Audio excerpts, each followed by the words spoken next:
નમસ્કાર, આપ જોઈ રહ્યા છો ન્યૂઝ બુલેટિન 3ના ટકોરે. હું છું ગ્રીષ્મા. સમાચારની શરૂઆત કરીએ તે પહેલા નજર કરીએ હેડલાઇન્સ પર. વડાપ્રધાન મોદીએ આસામમાં કામાખ્યા કોરિડોરનું કર્યું ઉદ્ઘાટન. પીએમએ કહ્યું, કાશી અને મહાકાલ કોરિડોરની જેમ વિકસાવવામાં આવશે.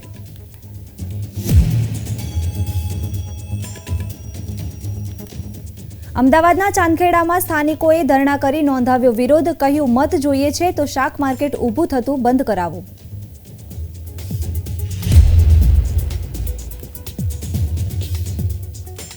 બાળ સુરક્ષાની જવાબદારી ઉઠાવવા અમદાવાદ સિવિલ હોસ્પિટલની નવતર પહેલ. ત્યજી દીધેલ નવજાત શિશુ માટે મુકાયું પારણું.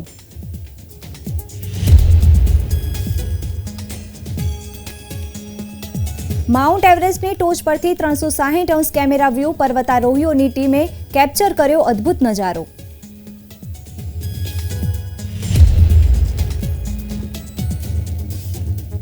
સાત ફેબ્રુઆરી પછી રાજ્યમાં વધશે ઠંડીનું જોર. કચ્છ સૌરાષ્ટ્રમાં છૂટાછવાયા વરસાદની વકી.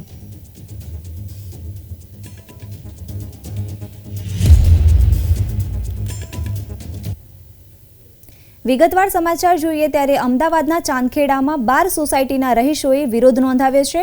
ટાઉન પ્લાનિંગ સ્કીમના પ્લોટમાં શાકભાજી માર્કેટ ભરાતા રહીશોએ વિરોધ કર્યો હતો. ટ્રાફિક, ઘોંઘાટ અને પ્રદૂષણ જેવી સમસ્યાઓ સર્જાતા વિરોધ કરવામાં આવ્યો હતો.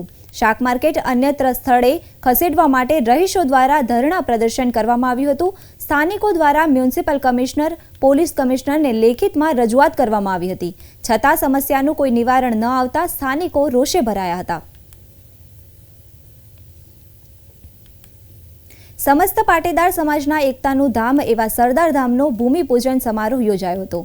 સુરતના વેલંજા પારડી રોડ અત્રોલી ખાતે ₹500 કરોડના ખર્ચે 31 વીઘા જમીનમાં 2000 દીકરા દીકરીઓ માટેના છાત્રાલય, સિવિલ સર્વિસ કેન્દ્ર, judiciary, sports complex, defence academy, skill development, workshop સહિતની તમામ આધુનિક શૈક્ષણિક સુવિધાયુક્ત સરદાર ધામ બનવા જઈ રહ્યું છે.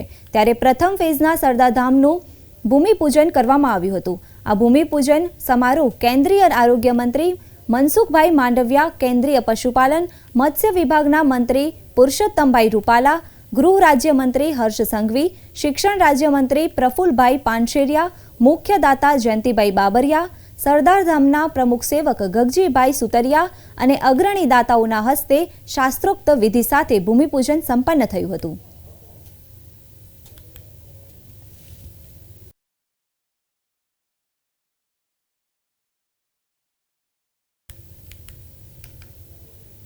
રાજ્યના મુખ્યમંત્રી ભૂપેન્દ્ર પટેલ MS યુનિવર્સિટીના 72માં પદવીદાન સમારોહમાં ઉપસ્થિત રહ્યા હતા. યુનિવર્સિટીના chancellor Rajmata Shubhangi Devi Gaekwad, VC doctor Vijaykumar Srivastava, registrar doctor KM Chudasama સહિતના મહાનુભાવો ઉપસ્થિત હતા. આ પદવીદાન સમારોહમાં 221 વિદ્યાર્થીઓને 345 ગોલ્ડ મેડલ એનાયત કરાયું હતું, જેમાં વિવિધ ફેકલ્ટીના 76 જેટલા વિદ્યાર્થીઓએ એક કરતાં વધુ ગોલ્ડ મેડલ મેળવ્યા હતા. આ વર્ષે પણ વિદ્યાર્થીઓ મેડલ મેળવવામાં અગ્રેસર રહી હતી. 132 ગોલ્ડ મેડલ વિદ્યાર્થીઓ અને 231 ગોલ્ડ મેડલ વિદ્યાર્થીઓને મેળવ્યા હતા.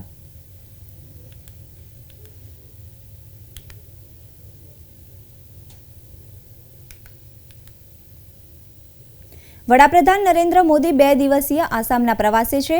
ત્યારે તેમણે રવિવારે આસામના ગુવાહાટીમાં ₹11,600 કરોડના વિકાસ પ્રોજેક્ટ્સનું લોકાર્પણ કર્યું. આ દરમિયાન તેમણે કહ્યું કે ₹11,600 કરોડના વિકાસ પ્રોજેક્ટ્સ દક્ષિણ એશિયા અને ઉત્તર પૂર્વ વચ્ચે જોડાણને મજબૂત કરશે.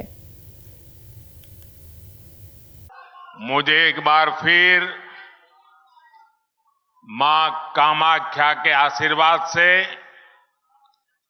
असम के विकास से जुड़े प्रोजेक्ट्स आपको सौंपने का सौभाग्य मिला है. थोड़ी देर पहले यहां 11,000 करोड़ रुपयों के प्रोजेक्ट का शिलान्यास और लोकार्पण हुआ है. ये सारे प्रोजेक्ट असम और नॉर्थ ईस्ट के साथ ही दक्षिण एशिया के दूसरे देशों के साथ इस क्षेत्र की कनेक्टिविटी को और मजबूत करेंगे। દિલ્હીના મુખ્યમંત્રી અરવિંદ કેજરીવાલના નિવાસસ્થાને ક્રાઇમ બ્રાન્ચની ટીમ ગઈ હતી અને 5 કલાક સુધી ચાલેલા નાટકીય ડ્રામા બાદ નોટિસ આપી હતી. કેજરીવાલ બાદ આજે દિલ્હી પોલીસની ક્રાઇમ બ્રાન્ચની ટીમ પણ નોટિસ આપવા શિક્ષણ મંત્રી આતિશીના ઘરે પહોંચી ગઈ છે. ઉલ્લેખનીય છે કે ગઈકાલે આતિશી દિલ્હીને બહાર હતા, એટલે આજે ક્રાઇમ બ્રાન્ચની ટીમ તેને નોટિસ આપવા આવી છે. કોંગ્રેસ નેતા રાહુલ ગાંધીની આગેવાનીમાં ભારત જોડો ન્યાય યાત્રા રવિવારે ઝારખંડમાં ચોથા દિવસે ધનબાદથી ફરી શરૂ થઈ. 14 જાન્યુઆરીએ મણિપુરથી શરૂ થયેલી આ યાત્રા શુક્રવારે બપોરે પશ્ચિમ બંગાળના પાકુર જિલ્લામાં થઈને ઝારખંડ પહોંચી હતી. આ યાત્રા 2 તબક્કામાં 8 દિવસમાં રાજ્યના 13 જિલ્લાઓને આવરી લેતા 804 કિલોમીટરનું અંતર કાપશે. એકંદરે આ યાત્રા 67 દિવસમાં 6713 કિલોમીટર કવર કરશે. 15 રાજ્યોના 110 જિલ્લામાંથી પસાર થતી આ યાત્રા 20 માર્ચે મુંબઈમાં પૂરી થશે. જબલપુર પોલીસે નેકી કી દીવાર નામનું અનોખું અભિયાન શરૂ કર્યું છે. આ પહેલ અંતર્ગત પોલીસ કર્મીઓએ જરૂરિયાતમંદોને કપડાં, પુસ્તકો અને રમકડા જેવી વસ્તુઓ આપવા માટે છાજલીઓ ગોઠવી છે. આમ તો લગભગ દરેક શહેરમાં વોલ ઓફ ગુડનેસ જોવા મળી રહી છે, પરંતુ જબલપુરના ગોરખપુર પોલીસ સ્ટેશનની વોલ ઓફ ગુડનેસ અલગ છે, કારણ કે અહીં દરેક વસ્તુઓ નવી છે.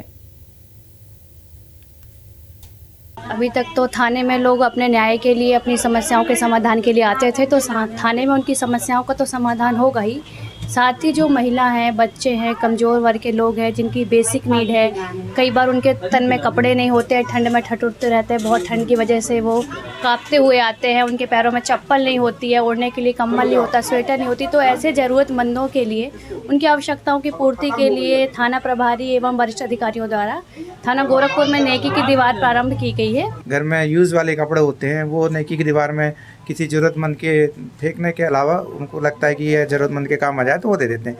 लेकिन ये थोड़ा सा हटकर है, इसमें सभी समस्त चीज़ों का हमने समावेश किया है. आप देख रहे हैं कि जूते नए हैं, कंबल नए हैं, कपड़े नए हैं, खिलौने नए हैं, कापी किताबें नए हैं, साबुन से लेके टूथपेस्ट से लेके पेन पेंसिल से लेके ये सब सारी चीज़ें नए हैं. तो मतलब किसी को दे तो किसी ज़रूरतमंद को अगर कोई नई चीज़ मिलेगी तो उसकी खुशी में अपार वृद्धि भी होगी और पुलिस के प्रति उसका विश्वास भी बढ़ेगा. नहीं, बिल्कुल भी डर नहीं लग रहा. यहाँ आके बहुत खुशी भी हुई. अच्छा चप्पल मिली, बच्चों को किताब, कॉपी, पेन सब बच्चों को मिले हैं. बहुत खुशी हुई. धन्यवाद आके. पुलिस की जो पहल है बहुत अच्छी है कि नहीं? हाँ, बहुत अच्छी है पुलिस की. बहुत पहल बहुत अच्छी है. पहले डर लगता था आप लोगों को थाने आने में? हाँ, थाने में आने में बहुत डर लगता है. अब बिल्कुल भी नहीं लग रहा है. आज बहुत खुशी हो रही है. मुझे चप्पल मिली है और सब बच्चों को पेन, कॉपी, पहाड़ा बहुत अच्छा लग रहा डराने से. और पुलिस की पहल भी बहुत अच्छी है. पहले डर वगैरह लगता था आपको आने? जी पहले लगता, लेकिन आज बहुत खुशी हो रही है. તમિલનાડુના પલાનીમાં 14મી સદીનો તાંબાની પ્લેટનો શિલાલેખ મળી આવ્યો છે. શિલાલેખની પટ્ટી પર તમિલ લિપિમાં 250 લીટીઓ લખેલી છે. તેનું વજન 3 કિલો, ઊંચાઈ 49 સેમી અને પહોળાઈ 30 સેન્ટીમીટર છે. પુરાતત્વવિદ નારાયણ મૂર્તિનું કહેવું છે કે આ શિલાલેખ એક દસ્તાવેજ છે જેના પર આયરા વૈશ્ય સમુદાયના 518 લોકોએ હસ્તાક્ષર કર્યા છે. શિલાલેખમાં ભગવાન ગણેશ, ભગવાન પેરિયા નાયકી અને ઓઇલ પ્રેસની કોતરણી છે જે સમુદાયના વેપારનું પ્રતીક છે.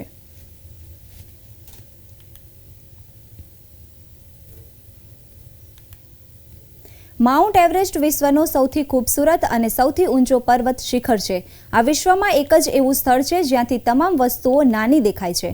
ત્યારે હાલમાં જ એક વિડીયો સોશિયલ મીડિયા પર ઘણો વાયરલ થઈ રહ્યો છે. આ વિડીયોમાં માઉન્ટ એવરેસ્ટના શિખર પરથી 360° કેમેરા વ્યૂ જોવા મળી રહ્યું છે. આ વિડીયોને લઈને લોકો પણ ઘણા આશ્ચર્યચકિત છે. આ વિડીયોને સોશિયલ મીડિયા પ્લેટફોર્મ ટ્વિટર પર હિસ્ટરી ઇન મીમ્સ દ્વારા શેર કરવામાં આવ્યો છે.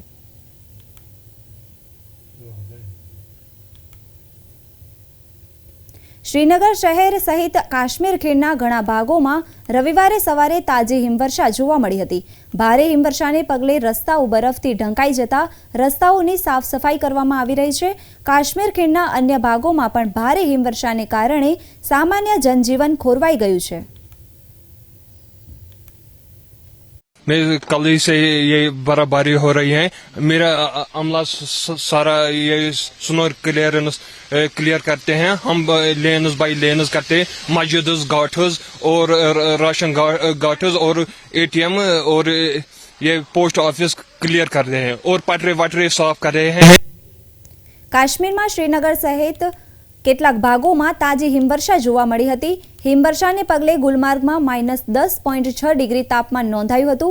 હવામાન વિભાગે આગામી 48 કલાકમાં મધ્યમથી ભારે હિમવર્ષાની આગાહી કરી છે. હવામાન અધિકારીએ વાહન ચાલકોને લપસણા રસ્તાઓને ધ્યાનમાં રાખીને સાવચેતીપૂર્વક વાહન ચલાવવાની સલાહ આપવામાં આવી છે. कल शाम तक ये widespread light to moderate rain snowfall throughout JNK देगा। उसके साथ साथ चूंकि क्लाउडी रहेगा तो जो आज सुबह या कल सुबह ज्यादा टेम्परेचर में नाइट टेम्परेचर में डिप हुआ था वो नहीं होगा, तो टेम्परेचर्स अबव 0 ही रहेंगे एक्सेप्ट गुलमर्ग एंड पहलगाम। गुलमर्ग में क्योंकि हाई ऑल्टीट्यूड है और हवाएं तेज चलती है, नीचे बर्फ की लेयर लगी हुई होती है, उस वजह से -8 आजकल वहां का नॉर्मल है। इस डेट का नॉर्मल भी -8 है, तो -10 तक रहेगा। फिर आने वाले दिन जो है इंशाअल्लाह रहमान वो अच्छे होंगे, मतलब धूप होगी, खुली धूप होगी। खासतौर पर 5 और 12 के बीच में 100% ड्राई और धूप होगी, जबकि 5 को थोड़ा सा क्लाउडीनेस किसी किसी जगह देखने को मिली, लेकिन 100% ड्राई ही मिलेगा 12 तारीख। હિમાલયના પહાડોમાં હિમાચલ પ્રદેશથી લઈને કાશ્મીર સુધી બરફવર્ષા થઈ રહી છે. હિમવર્ષાથી કાશ્મીરના ભાગો ગુલમર્ગમાં -10.6 ડિગ્રી સેલ્સિયસ તાપમાન નોંધાયું હતું. હવામાન ખાતાના જણાવ્યા અનુસાર શ્રીનગર શહેર સહિત કાશ્મીરના કેટલાક ભાગોમાં હિમવર્ષા નોંધાઈ હતી. આ દરમિયાન હવામાન ખાતાએ આગામી 48 કલાકમાં ખીણમાં મધ્યમથી ભારે હિમવર્ષા થવાની આગાહી પણ કરી છે. અધિકારીએ જણાવ્યું હતું કે કાશ્મીરના ઊંચા વિસ્તારોમાં વહેલી સવારે ભારે બરફ પડ્યો હતો. દિવસ દરમિયાન ખીણના મેદાનોમાં પણ હિમવર્ષા નોંધાઈ હતી. હવામાન ખાતાએ જણાવ્યું હતું કે કાશ્મીરમાં મોટાભાગના સ્થળોએ દિવસનું તાપમાન 0 થી 3 ડિગ્રી સેલ્સિયસ વચ્ચે રહેવાની શક્યતા છે.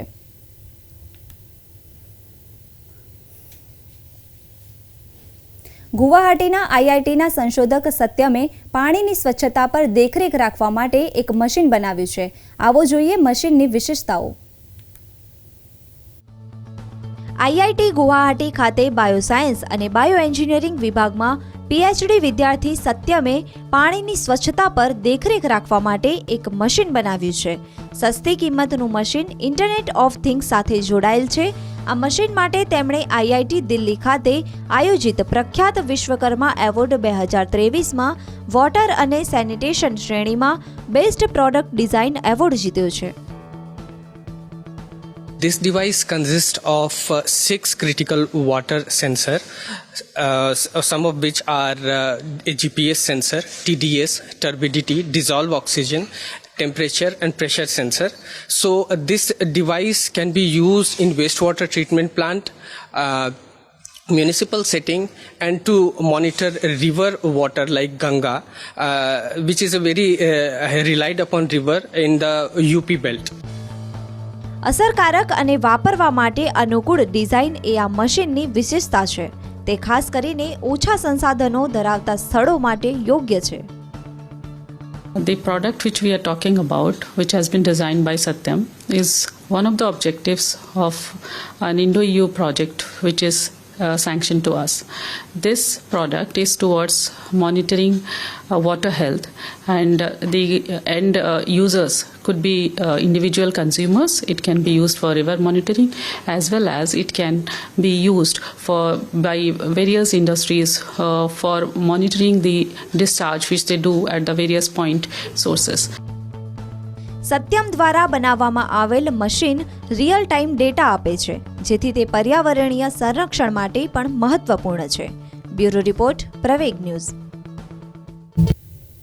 પશ્ચિમ બંગાળમાં ભારતીય સેનાએ બિન્નાગુરીમાં નો યોર આર્મી અંતર્ગત પ્રદર્શન યોજ્યું હતું, જેમાં યુવાનોને સશસ્ત્ર દળોથી માહિતગાર કરવામાં આવ્યા હતા. નો યોર આર્મી અભિયાન હેઠળ ભારતીય સેનાના ત્રિશક્તિ કોર્પ્સે લોકો માટે શસ્ત્રો અને સાધનોના પ્રદર્શનનું આયોજન કર્યું હતું. આ પ્રદર્શનનો ઉદ્દેશ્ય યુવાનોને સશસ્ત્ર દળોમાં જોડાવા માટે પ્રેરિત કરવાનો હતો. પ્રદર્શનમાં વિવિધ પ્રકારના શસ્ત્રો અને સાધનો હતા, જેમાં નાના હથિયારો, આર્ટિલરી બંદૂકો અને અન્ય વિશિષ્ટ શસ્ત્રો સામેલ હતા.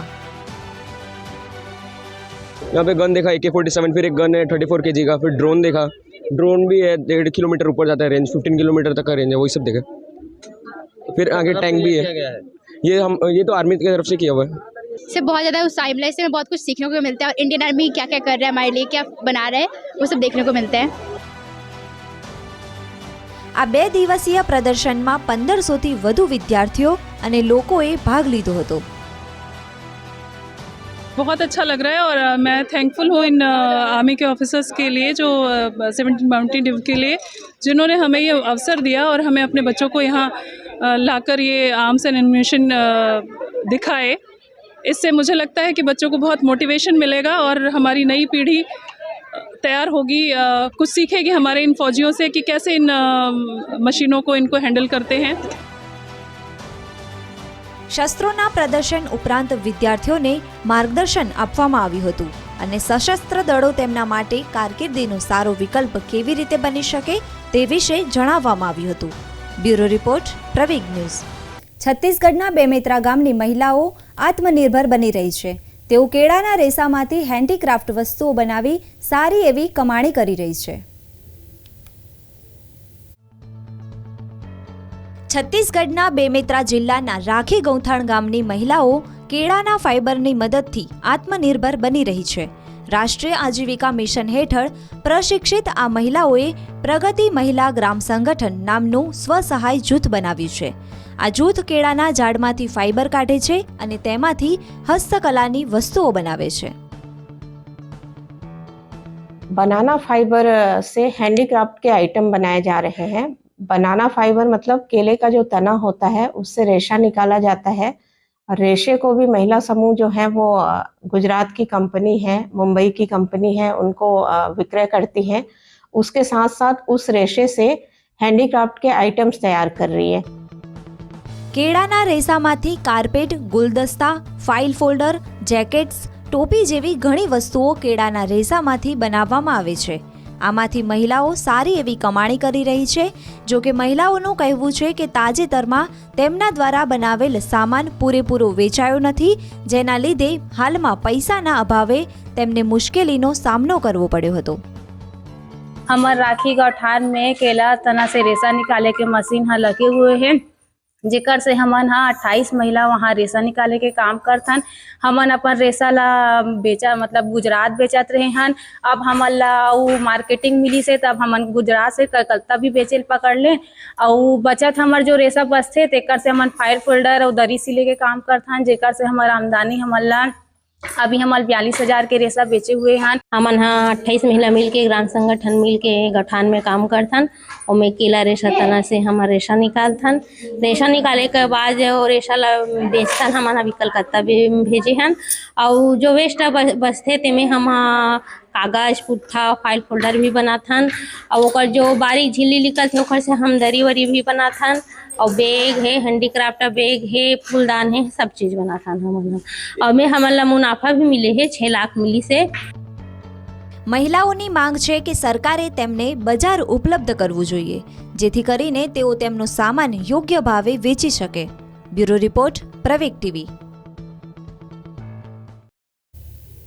મુંબઈની ભાઈખલા જેલમાં રેડિયો સર્વિસ શરૂ કરવામાં આવી છે, જ્યાં મહિલા કેદીઓ બની રહી છે રેડિયો જોકી. આવો જોઈએ અમારો વિશેષ અહેવાલ. Good morning public, Ram Ram मंडळी. मी आहे तुमच्यातलीच तुमच्यासारखी आरजे ज्ञानदा. મહિલાઓ માટે દેશની સૌથી મોટી જેલ ભાઈખલા જેલમાં કેદીઓ માટે રેડિયો સર્વિસ શરૂ કરવામાં આવી છે. हाक द्या हो, हाक द्या हो, हाक विठो बासी द्या. અહીં મહિલા કેદીઓ રેડિયો જોકીની ભૂમિકા ભજવી રહી છે. આ રેડિયો સેવાનો હેતુ માત્ર કેદીઓને ભવિષ્ય સુધારવાનો નથી, પણ તેમને રેડિયો વિશેની માહિતી પણ પૂરી પાડવાનો છે.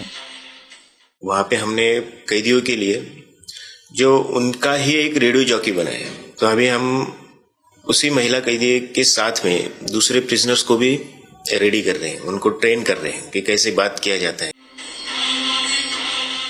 રેડિયો સ્ટેશનમાં સવારે 1 કલાક માટે ભક્તિ ગીતો વગાડવામાં આવે છે, જ્યારે કેદીઓના મનપસંદ ગીતો બપોરે 3 કલાક અને કેદીઓના આરામના સમય દરમિયાન વગાડવામાં આવે છે. જેલના અધિકારીઓના જણાવ્યા અનુસાર કેદીઓનું કહેવું છે કે આનાથી તેઓ નકારાત્મકતાથી દૂર રહે છે. काफी फर्क पड़ा है कैदियों में. जैसे उनको संगीत, आप सबको पता है कि संगीत सबको कैसे वो पसंद आने वाली चीज है. और यहाँ पे उनके कैसे रेस्ट आवर में कैसे कैदी अपनी अपनी सोच में रहते हैं. कोई किसी अपने केस के बारे में, कोई फैमिलीज के बारे में, तो इन सारी चीजों को दूर संगीत ही रख सकता है. तो ऐसे दोपहर में जो जितने भी हम अब राउंड लेते हैं तो हम कैदी बताते हैं, सर आप लोगों ने ये बहुत अच्छा किया है, प्रशासन ने हमारे. આ રેડિયો સર્વિસ 22 ડિસેમ્બર 2023ના રોજ જેલમાં શરૂ કરવામાં આવી છે. પુણેની યરવડા જેલ અને નાગપુર, અમરાવતી અને કોલ્હાપુર સેન્ટ્રલ જેલમાં સમાન રેડિયો સેવાઓ બાદ હવે મુંબઈની ભાઈખલા જેલમાં પણ રેડિયો સેવા શરૂ થઈ છે. બ્યુરો રિપોર્ટ, પ્રવેગ ન્યૂઝ. તો હાલ બુલેટિનમાં બસ આટલું જ. નમસ્કાર.